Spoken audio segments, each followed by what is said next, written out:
Oh, it's a beautiful world. It's a beautiful life. Alright. Oh, it's a beautiful world. It's a beautiful life. Make your move and make love till the sun shine. Hey, it's a beautiful world. It's a beautiful life. Make your move and make love till the sun shine. I can tell by the way you're looking at me, girl. I wanna make love in this club. Wanna make love in this club. Yeah, in this club. Oh.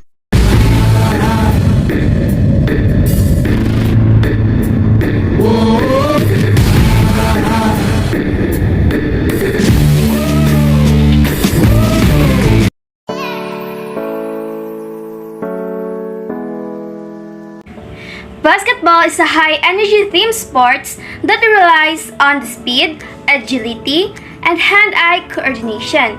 In basic terms, the game is a competition between two teams to score the most basket. It can be very challenging to score points when other team is standing between you and the basket. Although the game may seem simple as a viewer, there are actually many factors that play into a successful game of basketball, including proper uniforms, fouls, position, and gameplay, to name a few. Basketball is especially popular in USA along football, hockey, and baseball. So playing basketball helps to improve motor coordination, flexibility, and endurance. It also encourages speed, agility, and strength. These are skills that shown to have positive effects on promoting a healthy body weight and encouraging more physical activity, which can enhance cardiorespiratory fitness and self-esteem. Dribbling is easily the most important skill for any basketball player to master. Without good dribbling and ball handling skills, you won't be able to move down the court with the ball, which could mean you'll end up with moving violations instead of points.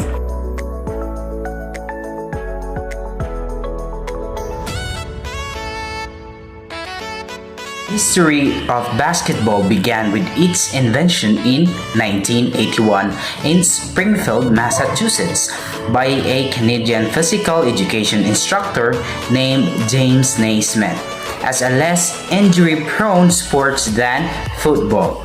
Naismith was a 31-year-old graduate student when he created the indoor sports to keep athletes indoors during the winter. The game became established fairly quickly and grew popular as the 20th century progressed, first in America and then in the other parts of the world. After basketball became established in American colleges, the professional game followed. The American National Basketball Association, or NBA, established in 1946, grew to a multi-billionaire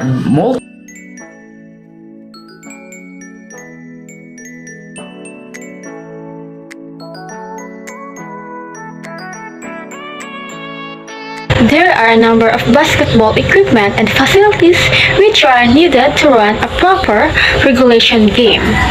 From the court itself to a proper basketball to the basketball shoes worn by the players. However, keeping track of all of the equipment and facilities needed can be a difficult task. That is why we are going to provide you with a full list of basketball facilities and equipment needed to run the regulation game.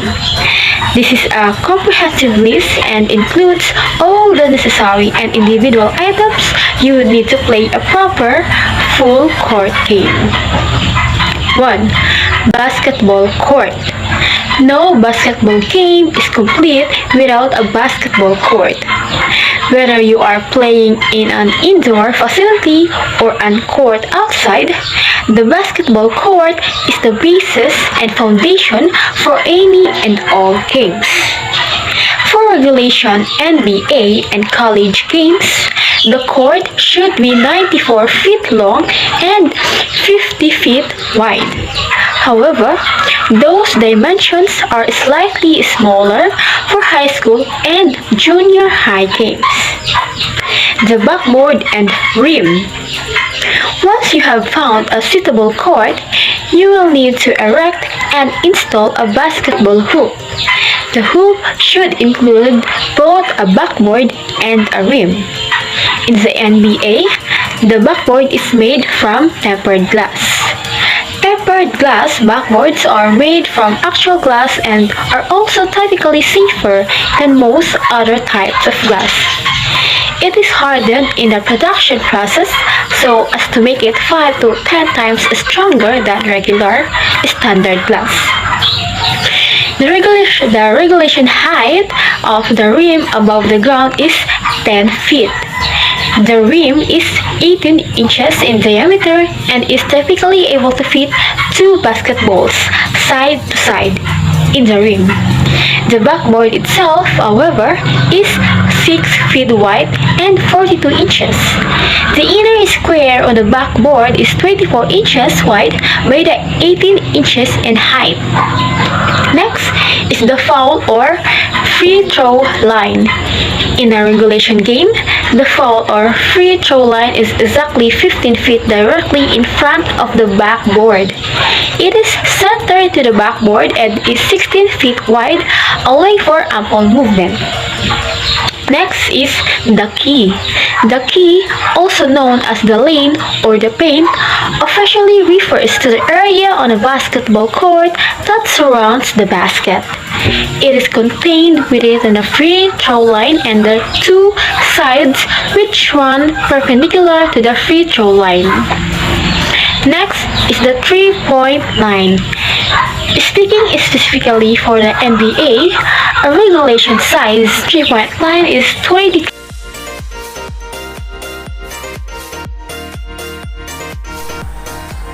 Dribbling is a fundamental basketball skill that requires hand-eye coordination, good timing, and practice. So, mastering the dribble can help you protect the ball from your opponent and advance the ball to the hoop to score points. So, what is dribbling in basketball? In basketball, dribbling is a fundamental skill in which a player uses one hand to continuously bounce the ball on the court. So, dribbling helps you control the ball, advance it toward the hoop, and create distance between you and your defender. In basketball parlance, dribbling is known as ball handling. So, and a player advancing the ball by dribbling is known as a ball handler. On a basketball squad, the offensive player most responsible for dribbling is typically the point guard, a position that requires exemplary, balanced, outstanding skills.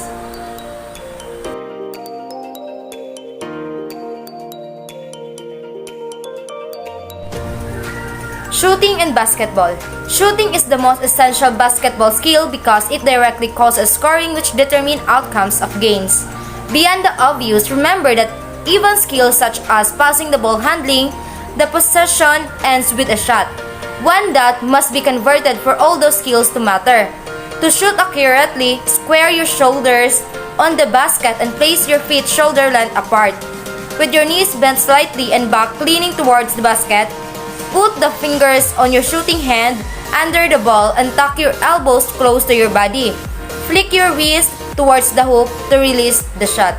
That's the meaning of shooting in basketball.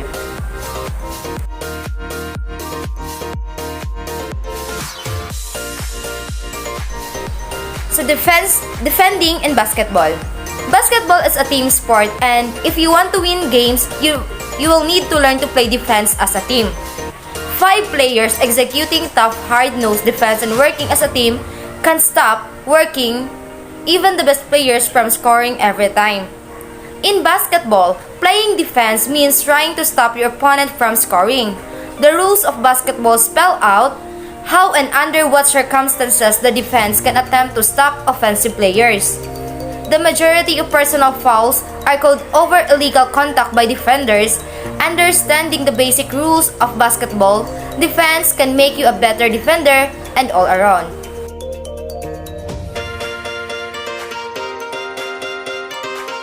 Rebounding and basketball. In basketball, a rebound, sometimes colloquially referred to as board. It is a statistic awarded to a player who retrieves the ball after a missed field goal or free throw. Rebounds in basketball are a routine part in the game. If a shot is successfully made, possession of the ball will change. Otherwise, the rebound allows the defensive team to take possession. Rebounds are also given to a player who tips in a missed shot on his team's offensive end. So a rebound can be grabbed by either an offensive player or a defensive player. Rebounds are divided into two main categories.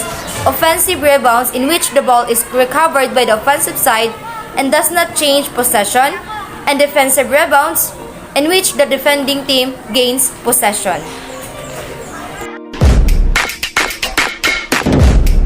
Audio Jungle.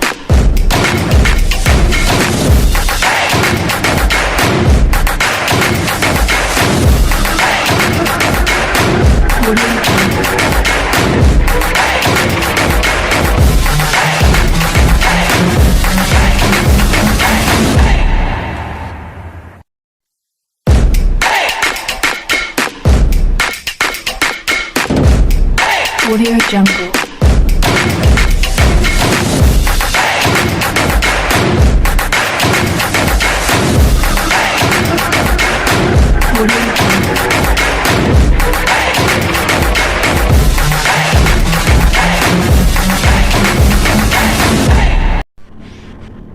Volleyball is played by two teams on a court divided by a net. The object of volleyball is to send the ball over the net so that it hits the ground in the opponent court and to prevent the opponents of doing the same thing of the other team. The ball put into a play with a service from behind the baseline, sending the ball over the net into the opponent's court. The game continues until the ball is grounded on the playing court, goes out, or a team fails to return it properly to their opponent's court. Then scoring starts on. The team winning a rally scores a point. This is known as rally point scoring. When the receiving team wins a rally, it scores a point and has the right to serve. Volleyball improves muscle strength and body tone. This activity required when playing volleyball strength the upper body, arms, shoulder, thighs, abdominals, and lower legs. Volleyball improves hand-eye coordination, reflexes, and balance. Volleyball can help circulate blood. Volleyball can help circulate move blood, oxygen, and nutrients into the body, as well as enhance your energy level to improve your overall well-being. The best skill for volleyball is passing skills that is most important in volleyball. If you can't pass the serve, then your team won't ever put on the position to score a point. The importance of serving is often undervalued. When the receiving team wins a rally, it scores a point and has the right to serve. Each player rotates one position clockwise. The same player carries on serving until their team loses a rally. When the receiving team wins a rally, it wins the right to serve. And its players rotate, as what I said earlier, rotates one position clockwise.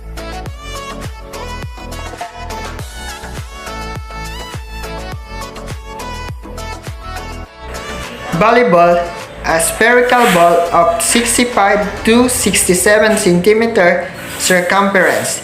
It is made of leather or any synthetic material and weight 260 to 280 grams. Volleyballs are available in various colors. However, for international tournament FIVB, approved balls should only be used. The volleyball uniform consists of a top and bottom, or sometimes a one piece. The top and bottom piece must be of like or coordinating colors. The costume volleyball jerseys must be skin tight but cannot expose the midriff, and it must be long enough to be tucked into or hung below the waistband of the bottoms. Bottoms worn by high school players are usually spandex short or form-fitting pants Two teams may occasionally choose to wear skirts. For players who wish to wear something longer than the usually short uniform's bottoms, an undergarment may show beneath the uniform. Volleyball shoes may look very similar to basketball shoes or cross trainers, but under the surface, they are very different shoes. Volleyball shoes consist of a gum rubber sole material. The rubber is designed to give excellent traction on the gym floor and prevent the shoe from sliding on the floor.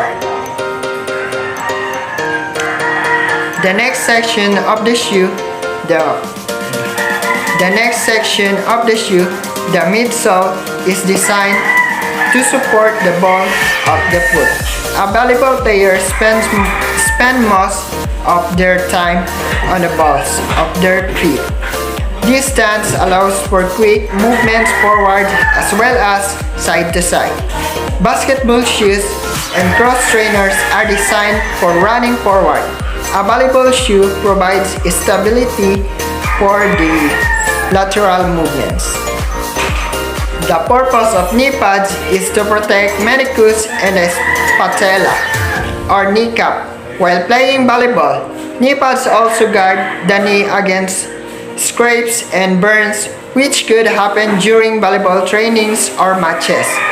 The volleyball court is split into 6 zones called the serving zones, 3 in the front court and 3 in the back court.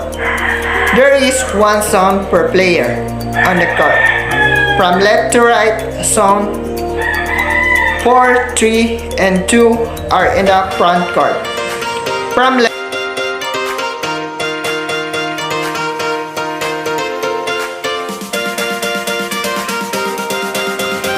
Volleyball was invented in 1895 by William G. Morgan, Physical Director of the Young Men's Christian Association, or YMCA, in Massachusetts. It was designed as an indoor sport for businessmen who found out the new game of basketball too rigorous. Morgan called the sport Mintonette until a professor from Springfield College in Massachusetts noted that the bowling nature of play and the purpose of the name is volleyball. The original rule was written by Morgan and printed in the first editions of the official handbook of the Athletic League of the Young Men's Christian Associations of the North America in 1895. The game was approved to have a wide appeal from both sexes in schools, playgrounds, the armed forces, and other organizations in the United States. It was subsequently introduced to other countries.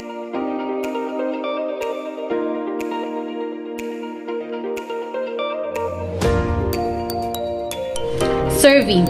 A serve starts every point in volleyball and is among one of the most important aspects of the game. Because rally scoring is used, a team can lose points if a player is unable to serve the ball over the net and inside the opponent's court. To be a playable serve, the player serving the ball must stand behind the end line anywhere on his or her side of the court. Players do not have to stand in the back right position. Passing. The pass in volleyball is known as a bump or forearm pass because it is performed using the forearms to bump the ball. Passing is very important skill in volleyball.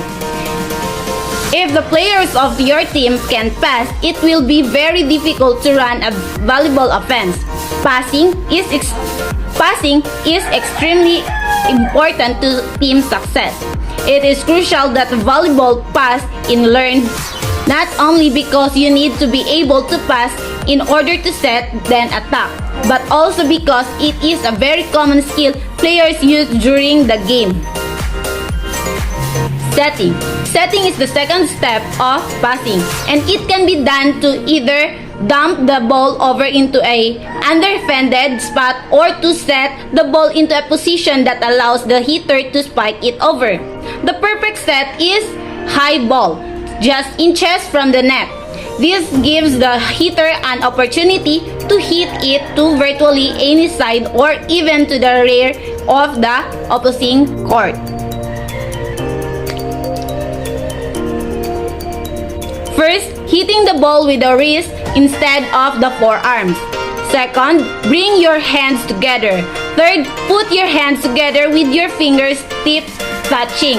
Fourth, open out the hands, forming a triangle with your index fingers and thumbs. Fifth, bring your fingers apart to a distance that would be perfect